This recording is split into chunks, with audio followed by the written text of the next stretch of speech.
Hello everyone and once again welcome to विरासत academy. विरासत academy में आप सभी का एक बार फिर से स्वागत है। मैं प्रगति आपको पढ़ा रही हूँ इकोनॉमिक्स। बच्चों, आज की क्लास में बहुत सारे बच्चों ने मुझे कमेंट करके बताया कि मैम आपने सिर्फ माइक्रो इकोनॉमिक्स के बारे में बताया है और सारे सिलेबस के बारे में आप बताइए। तो एक बार एक चीज़ हमेशा याद रखना कि हम लोगों ने जो आपके लिए एक छोटा सा प्रयास किया है कि माइक्रो इकोनॉमिक्स मैक्रो इकोनॉमिक्स सबका अलग अलग एक प्रकार से सिलेबस डिस्कशन किया है, तो उसको भी आप ज़रूर देखिए। क्योंकि मैं देख रही थी कि यूजी का हो चाहे पीजी का हो, यूजी का फिर भी सही है, पीजी में क्या है कि आपको सिर्फ एक छोटा सा नेम दे दिया गया है कि डिमांड, उसमें क्या क्या पढ़ना है ये सारी चीज़ें कुछ भी डिस्कशन नहीं की गई है। इसलिए हम लोगों ने जो सिलेबस डिस्कशन किया है वो थोड़ा सा बड़ा है और आप ज़रूर के जाके उसको देखिए कि माइक्रो इकोनॉमिक्स में आपको बेसिकली क्या पढ़ना है, मैक्रो में क्या पढ़ना है, फिर अलग अलग चीज़ों में क्या क्या टॉपिक हमको कवर करनी है। ठीक है, तो आप डू सब्सक्राइब और ये क्या कहते हैं, आपका बेल आइकॉन होगा उसको भी आप प्रेस कर लीजिए। जो भी आपको नोटिफिकेशंस मिलती रहेंगी वो अपडेट होती रहेंगी। और प्ले स्टोर से हमारा विरासत एकेडमी का जो ऐप है उसको भी आप प्लीज़ डाउनलोड करिए। उस पर आपको सारे लेक्चर्स टॉपिक वाइज सारे टीचर्स के सारे सब्जेक्ट्स के मिल जाएंगे। ठीक है, तो चलिए एक बार हम फिर से एक शॉर्ट फॉर्म में क्या कहते हैं आपका सिलेबस डिस्कशन कर लेते हैं। तो आज हम करेंगे, आप जो बच्चे आप यूजी के एग्ज़ाम के लिए जा रहे हैं, ठीक है, यूजी में एडमिशन लेना है आपको, उसके एग्ज़ाम के लिए आप सीयूटी देने जा रहे हैं, तो इसमें आपको पूरा क्लास 12 का जो इकोनॉमिक्स है उसको पढ़ना है। ठीक है, तो आपने इसमें क्या क्या पढ़ा है पहले और इसमें आपको क्या क्या पढ़ना है, तो बेसिकली आपको सारा एनसीईआरटी का ही सिलेबस कंप्लीट करना है। और भी मैं आपको यही कहूँगी कि एनसीईआरटी के सिलेबस को पूरा आप अच्छे से पढ़िए। एनसीईआरटी की बुक में जो जो लिखा है उसको एक मार्क कर करके पढ़िए और आपको जो चीज़ें नहीं समझ में आ रही हैं, ठीक है, वो सारी चीज़ें हमारे वीडियोस में आप ज़रूर देखिए। और हम लोगों ने प्रयास किया है, बहुत सारी बुक को पढ़ के नोट्स बनाते हैं फिर हम आपको पढ़ा रहे हैं। तो ये इसलिए हम हमारे वीडियोस को भी आप देखिए और आपको नहीं समझ में आ रहा तो प्लीज़ उस पर कमेंट करिए कि हम आपको अच्छे से समझा पाए। तो चलिए एक बार क्विकली हम पूरे सिलेबस को देख लेते हैं, क्योंकि इसके पहले जो मैंने आपको बताया है वो हमने सिर्फ आपको माइक्रो इकोनॉमिक्स के बारे में डिस्कशन किया था, लेकिन अब आज हम आपको पूरे सिलेबस के बारे में एक बार डिस्कशन कर देते हैं। तो जो आप लोग माइक्रो इकोनॉमिक्स का इकोनॉमिक्स या बिजनेस आपको ये लेना है, तो आपका जो नेम आएगा वो इस तरह से करके आएगा, इकोनॉमिक्स या बिजनेस इकोनॉमिक्स का सिलेबस। ठीक है, तो इसमें देखो सबसे पहले आपको पढ़ना है कि माइक्रो इकोनॉमिक्स क्या है। Sorry for that, micro economics क्या है। तो व्हाट इज माइक्रो इकोनॉमिक्स, ठीक है, आपका व्यष्टि अर्थशास्त्र क्या है।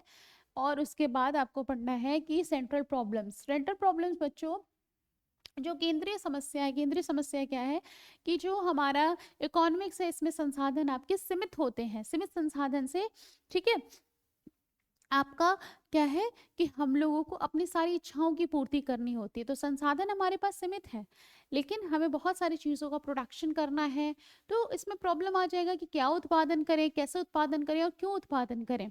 ठीक है, तो ये सारी चीज़ें भी आपको पढ़नी है। ठीक, उसके बाद आपको इसमें देखना है कि माइक्रो इकोनॉमिक्स क्या है। आप डेफिनेशंस देख लीजिए, किसने क्या डेफिनेशंस दिया हुआ है, उसमें सेंट्रल प्रॉब्लम केंद्रीय समस्या क्या है, वो सारी चीज़ें आप देखिए। फिर आपका आता है consumer behaviour and demand. Consumer behaviour में आपको देखना है कंज्यूमर इक्विलिब्रियम। कंज्यूमर इक्विलिब्रियम क्या है कि कंज्यूमर इक्विलिब्रियम देखने से पहले आप बच्चों ये देखना कि यूटिलिटी क्या है, उपयोगिता क्या है। क्योंकि उपयोगिता में ही हम आपको बताए हैं कि मार्जिनल यूटिलिटी क्या है, ठीक है, और टोटल यूटिलिटी क्या है। जब आप इन चीज़ों को समझ जाएंगे तब आप आइएगा इक्विलिब्रियम क्या है। तो इक्विलिब्रियम क्या है, जहाँ पे मार्जिनल यूटिलिटी और जो हमारा प्राइस है ठीक है, किसी वस्तु से मिलने वाली जो सीमांत उपयोगिता कि उस वस्तु की मिलने वाली कीमत के बराबर होती है, तो हमारा जो कंज्यूमर्स है वो इक्विलिब्रियम में रहता है। कंज्यूमर्स इक्विलिब्रियम का मतलब क्या है कि वो अपने दी गई आय से या सीमित आय से अधिकतम संतुष्टि प्राप्त करना चाहता है, मैक्सिमम सेटिस्फेक्शन प्राप्त करना चाहता है। और मैक्सिमम सेटिस्फेक्शन वो कैसे मिलेगा उसको? मैक्सिमम सेटिस्फेक्शन उसको मिलता है कि जब वो अपने जो भी वो पैसा खर्च कर रहा है उसको यूटिलिटी जो यूटिलिटी है, मार्जिनल यूटिलिटी, वो बराबर हो उसके प्राइसेस के। ठीक है, उसके बाद हम देखेंगे कि 1 कमोडिटी 2 कमोडिटी केस में आपको हमने बताया कि 1 कमोडिटी केस में आपको सिंपल गणनावाचक में पढ़ना है।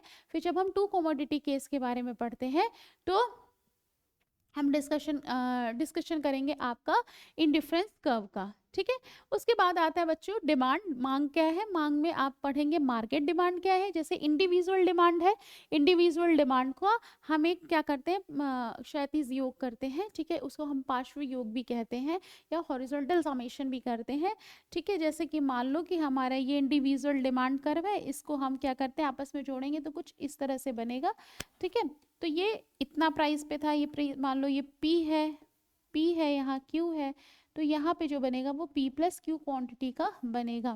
ठीक है, तो इस तरह से अगर हम योग करेंगे तो वो हमारा क्या हो जाएगा कि आपका मार्केट डिमांड होगा। तो मार्केट डिमांड एक्चुअल क्या है। उसके बाद हम देखेंगे डिमांड का क्या क्या डिटर्मिनेंट्स है, मतलब मांग को क्या क्या निर्धारित करते हैं। तो मांग को निर्धारित करने वाले बहुत सारे कारक हैं।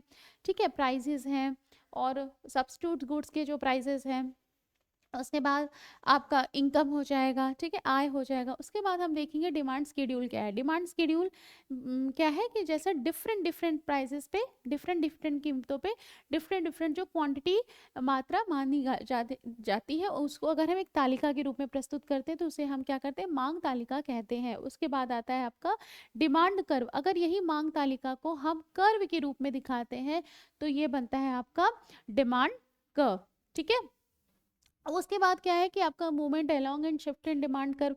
इसमें पढ़ना है आपको कि जो एक डिमांड कर्व है उस पे अगर हमारा मूवमेंट हो रहा है अलोंग विथ, मतलब अलोंग मतलब क्या होता है कि उसी के डिमांड कर्व पे मूवमेंट चलन। ठीक है, तो उसमें आप इसमें दो चीज़ें आप पढ़ोगे बच्चों, एक्सपेंशन पढ़ोगे और एक्सपेंशन मतलब विस्तार पढ़ोगे, और कॉन्ट्रैक्शन मतलब संकुचन, मांग में कमी। और ये सारी क्यों होगी, ये सारी कमी मतलब चेंजेस तब होता है जब वस्तु की कीमतों में परिवर्तन के कारण ये सारी चीजें होती हैं। ठीक है, जब कीमतों, वस्तु की कीमतों के अतिरिक्त जैसे मान लो इनकम में चेंजेस हो जाए या जलवायु में चेंजेस हो जाए या शिफ्ट हो जाए, शिफ्ट मतलब एक डिमांड कर्व का ही शिफ्ट हो जाना है, तो उसको हम कहेंगे इंक्रीज इन डिमांड कर्व, या फिर लेफ्ट वर्ड शिफ्ट होगा तो डिक्रीज इन डिमांड कर्व। ये सारी चीजें आप जा करके सिलेबस और वीडियोस में देखिए। उसके बाद क्या है कि आपका price elasticity, elasticity of demand में आपको सिर्फ प्राइस इलास्टिसिटी ही पढ़नी है। ठीक है, उसमें क्रॉस और इनकम इलास्टिसिटी ये सारी चीज़ें नहीं पढ़नी उसमें। फिर उसके बाद आपको पढ़ना है कि मेजरमेंट क्या है। तो जब हम इसमें आपको पढ़ना है मेजरमेंट, मतलब कि जो डिमांड इलास्टिसिटी है उसमें जो प्राइस इलास्टिसिटी है, बेसिकली यहाँ पे हम देखेंगे प्राइस इलास्टिसिटी का मेजरमेंट। ठीक है, ये प्राइस इलास्टिसिटी है, मूल्य लोच का किस तरह से हम मेजर करते हैं, तो परसेंटेज मेथड से करते हैं। ठीक है, उसके बाद टोटल एक्सपेंडिचर मेथड से करते हैं। उसके बाद हम ज्योमेट्रिकल मेथड से करते हैं। टोटल एक्सपेंडिचर मेथड से करते हैं परसेंटेज, और ज्योमेट्रिक मेथड में जैसे कि लोअर सेगमेंट है, अपर सेगमेंट है, ये सारी चीज़ें मैंने बहुत अच्छे से आपको पढ़ाई। अगर आपने नहीं देखा तो प्लीज़ आप जाइए और आप उसको ओपन करके देखिए। अब आता है हमारा मैक्रो इकोनॉमिक्स। तो मैक्रो इकोनॉमिक्स में हमने मैक्रो इकोनॉमिक्स में इंट्रोडक्टरी मैक्रो इकोनॉमिक्स में आपको पढ़ना है कि नेशनल इनकम क्या है। ठीक है, राष्ट्रीय आय क्या है, उसके जो डिफरेंट डिफरेंट कॉन्सेप्ट्स है, जैसे जीडीपी क्या है, जीएनपी क्या है, सर्कुलर फ्लो क्या है, ये सारी चीज़ें आपको पढ़नी है। ठीक है, तो सर्कुलर फ्लो ऑफ इनकम पढ़ना है, कॉन्सेप्ट्स ऑफ जीडीपी पढ़ना है आपको। उसके बाद GDP, GNP, NDP, NNP, market price और फैक्टर कॉस्ट, ये दोनों से रिलेट करके आपको पढ़ना है कि ठीक है कि मार्केट प्राइस के अकॉर्डिंग जीडीपी क्या होगा, जीएनपी क्या होगा, एनएनपी क्या होगा, और हमारा जो फैक्टर कॉस्ट है उसके अकॉर्डिंग क्या होगा। तो ये दोनों ही आपको फॉर्मूला देखना है। और मार्केट प्राइस से फैक्टर कॉस्ट वाला किस तरह से फॉर्मूला निकालेंगे, जीडीपी एफसी, जीडीपी एमपी से कैसे निकालेंगे, ये सारी चीजें भी आपको पढ़नी है। उसके बाद आपको आना है मेजरमेंट ऑफ नेशनल इनकम। तो मेजरमेंट ऑफ, हम राष्ट्रीय आय को किस तरह से नापते हैं, वैल्यू एडेड मेथड से मेजर करते हैं, इनकम मेथड से और एक्सपेंडिचर मेथड से। तो ये तीनों मेथड से हम किस तरह से नेशनल इनकम का मेजरमेंट करते हैं, ये सारी चीजें पढ़नी है। ठीक है, उसके बाद है आपका determination of income and employment.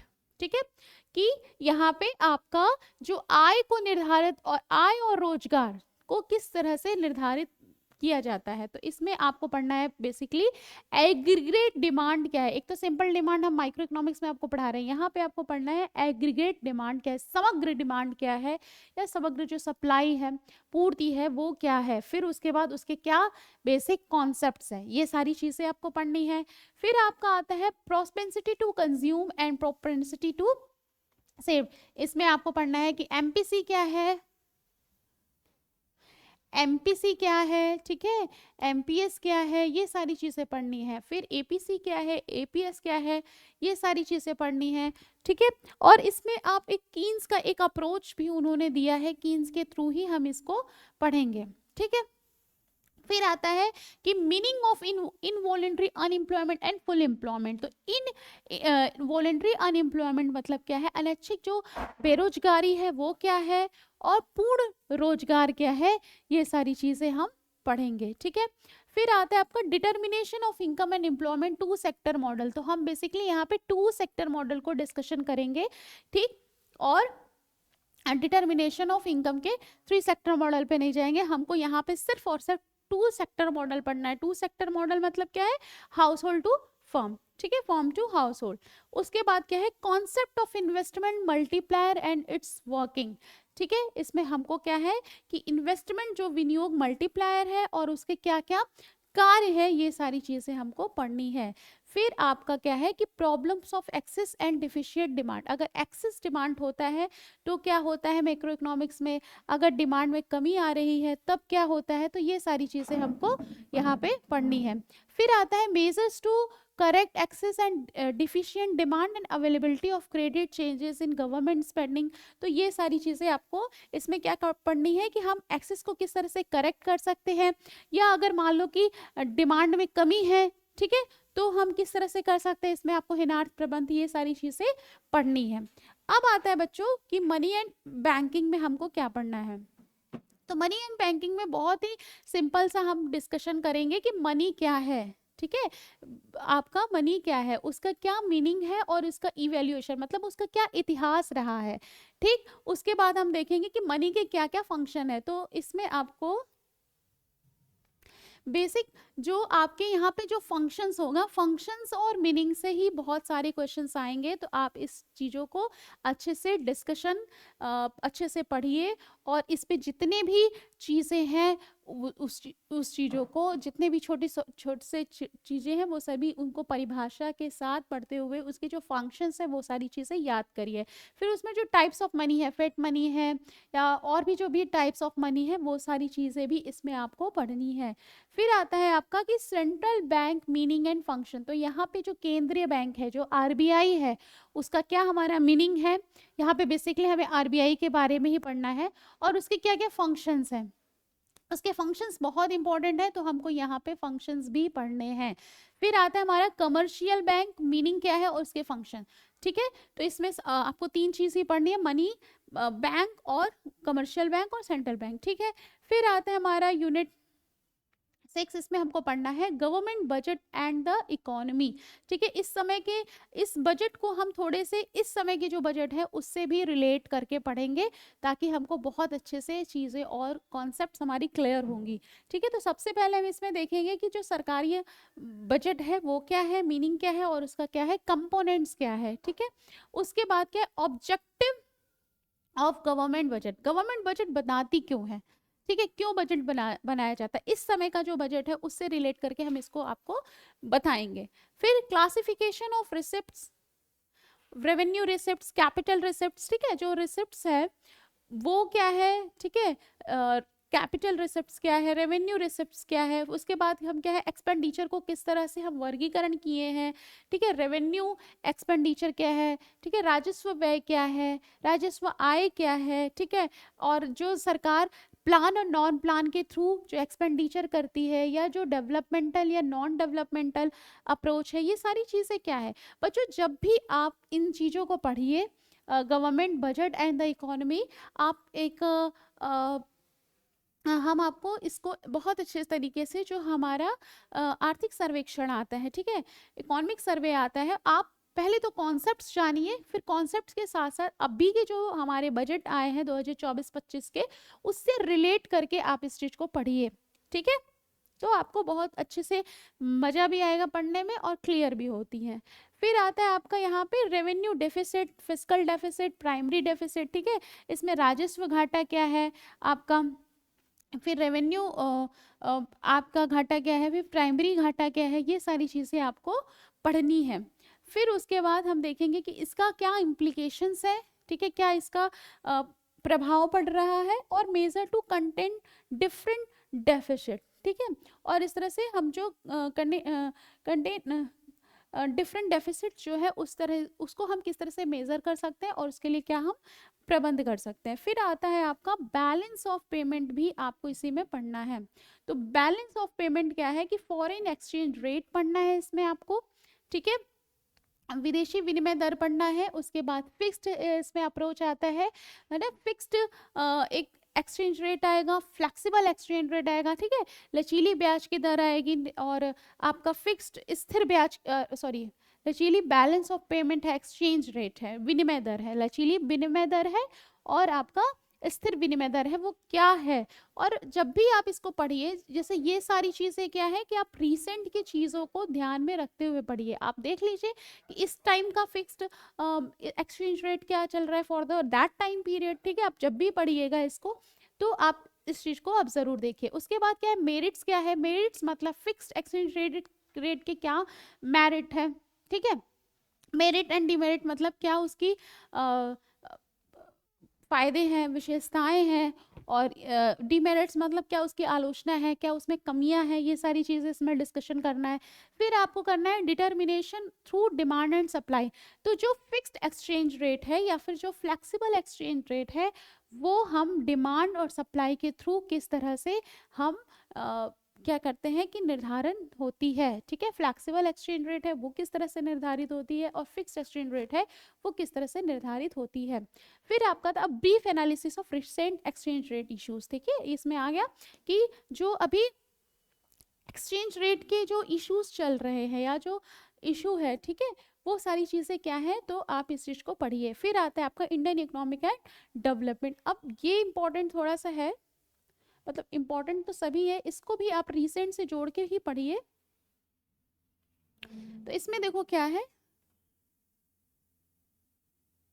Okay, इसमें क्या है आपका कि आपको पढ़ना है डेवलपमेंट एक्सपीरियंस। तो आपको डेवलपमेंट एक्सपीरियंस 1947 से सिर्फ 90 तक पढ़ना है, और उसके बाद इकोनॉमिक रिफॉर्म्स सिंस 1991, तो यहीं तक का है। तो आपको इसमें आपको पढ़ना ये होगा कि आप जो 1947 से 1990 तक की क्या स्थिति रही है, उसके बाद इसमें हरित क्रांति है, श्वेत क्रांति है, जितनी भी क्रांतियां आई वो सारी चीज़ें पढ़ेंगे। फिर इकोनॉमिक रिफॉर्म्स कैसे हुआ, ठीक है, और हर एक क्षेत्र में, ठीक है, हर एक क्षेत्र से जो जो इम्पोर्टेंट सेक्टर्स रहे हैं, सर्विस सेक्टर्स हमारे रहे हैं, या फिर मैन्युफैक्चरिंग सेक्टर रहे हैं, ठीक है, ये सारी चीज़ें भी आपको इसमें पढ़ना है। तो आपको देखो, a brief introduction of state of the Indian economic on the eve of the independence and Indian economic system and common goals of 5 year plans। बच्चों ये एनसीईआरटी का ही पूरा का पूरा नेम उठाकर दे दिया है, तो आप एनसीईआरटी की बुक को देखिए और वहाँ से समझिए,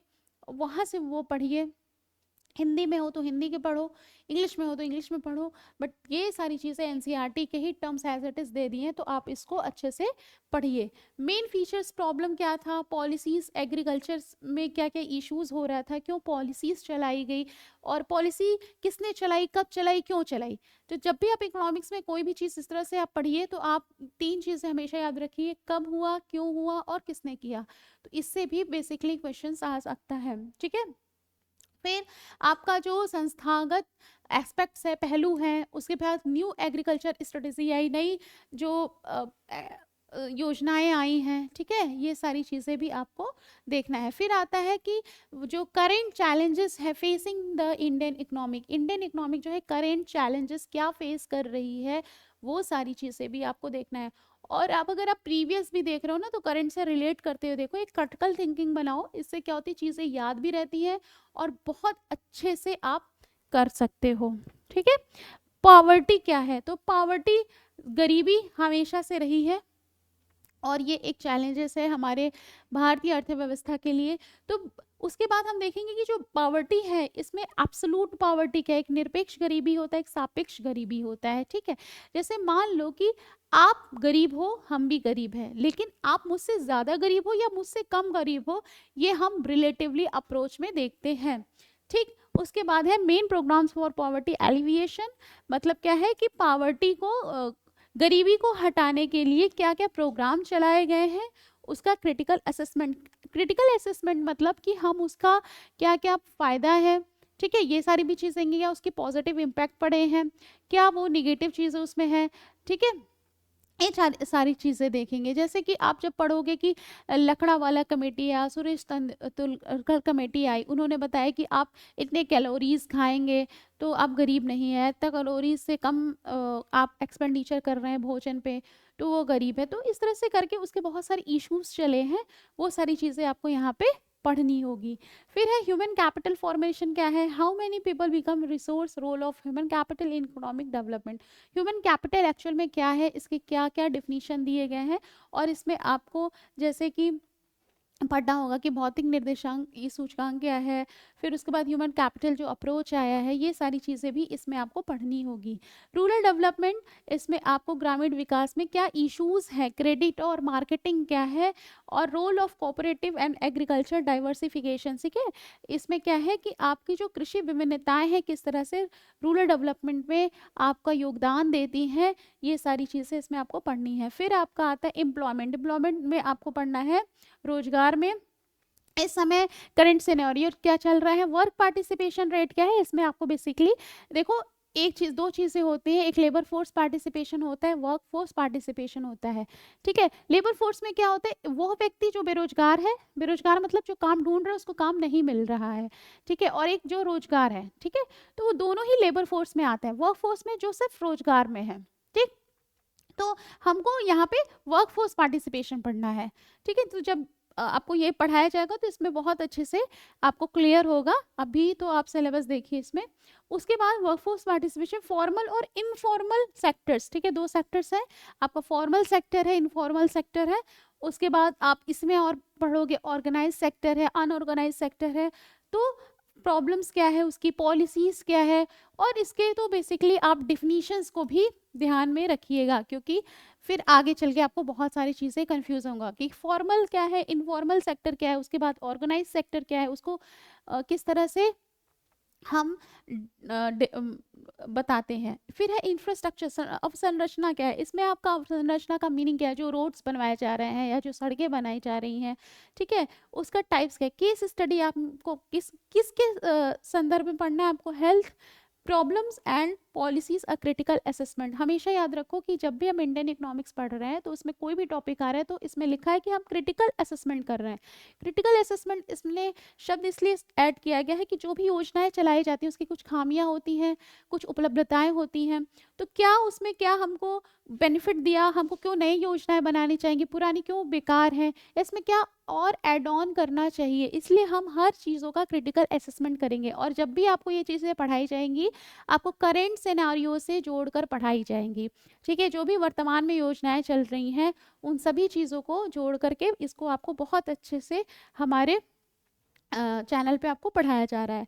उसके बाद आ रहा है कि सस्टेनेबल इकोनॉमिक्स डेवलपमेंट क्या है, सस्टेनेबल क्या है, उसके बाद आपको इसमें क्या है, मीनिंग क्या है, effects of economic development of on resource and environmental including global warming, ठीक है। सस्टेनेबल डेवलपमेंट क्या होता है एक्चुअल में, ठीक है, एक तो सिंपल डेवलपमेंट है, सस्टेनेबल मतलब वो सस्टेन करे, वो रहे, ठीक है, तो सतत विकास, सतत आपको इकोनॉमिक डेवलपमेंट के बारे में बताया जाएगा। उसके बाद बताया गया कि इफेक्ट्स ऑफ इकोनॉमिक डेवलपमेंट क्या है, रिसोर्सेज एंड एनवायरनमेंट इंक्लूडिंग यहाँ पे ग्लोबल वार्मिंग के बारे में बताया गया है। फिर यूनिट जो लास्ट यूनिट है इसमें आपको डेवलपमेंट एक्सपीरियंस इन इंडिया, इसमें आपको कंपेरिजन विथ नेबर, और नेबर में भी आपको इंडिया पाकिस्तान के साथ क्या रहा है, इंडिया चाइना के साथ क्या रहा है, और क्या नई नई पॉलिसीज आ रही हैं, ये सारी चीजें भी आपको यहाँ पे पढ़नी है। इश्यूज क्या है, इकोनॉमिक ग्रोथ का, पॉपुलेशन का, पॉल्यूशन का, sectoral development and other human development indicators. ठीक है, तो इकोनॉमिक ग्रोथ क्या है, पॉपुलेशन क्या है, जनसंख्या क्या है, sectoral development and other human development indicators जो भी है वो सारी चीज़ें इंडिया पाकिस्तान, इंडिया और चाइना से जोड़कर हमें पढ़नी है। और याद रखिए जो प्रीवियस हो चुके हैं और जो होने वाले जो भी प्रोग्राम्स हैं क्या इफेक्ट डालेंगे, ये सारी चीज़ें आप नोट डाउन करके पढ़ते रहिए और जुड़े रहिए हमारे विरासत एकेडमी के साथ, क्योंकि हम यहाँ पे हैं आपका बेस्ट से बेस्ट प्रिपरेशन कराने के लिए, ताकि आपका CUET एग्जाम में आपका अपने मनपसंद यूनिवर्सिटी में एक सीट जरूर पक्की हो। थैंक्स फॉर वॉचिंग विरासत एकेडमी।